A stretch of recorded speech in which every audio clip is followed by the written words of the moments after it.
నాన్న దండం పెట్టుకో. ఎందుకు మమ్మీ? పెట్టుకో నాన్న, చెప్తాను.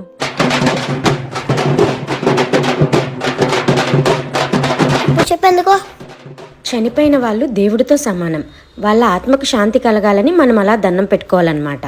అవునా మమ్మీ, ఈ డబ్బులు ఎందుకు వేస్తున్నారు మరి? మనిషి పుట్టేటప్పుడు ఏమీ తీసుకురారు, అలాగే చనిపోయేటప్పుడు ఏమీ తీసుకువెళ్లరు. నేను బ్రతికున్నంత కాలం చాలా డబ్బు సంపాదించాను, కానీ చనిపోయేటప్పుడు నాతో ఒక్క రూపాయి కూడా తీసుకువెళ్ళట్లేదు. రేపొద్దున మీ పరిస్థితి అయినా అంతే.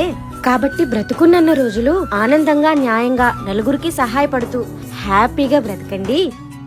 డబ్బు సంపాదన కోసం నలుగురితో గొడవలు అవి పెట్టుకోకుండా జీవితాన్ని ప్రశాంతంగా గడపాలి అని మనకి తెలియచేయడం కోసం ఇలా డబ్బులు వేస్తారు నాన్న. మూటలలోని మూలధనం చేయడు నేడు సహగమ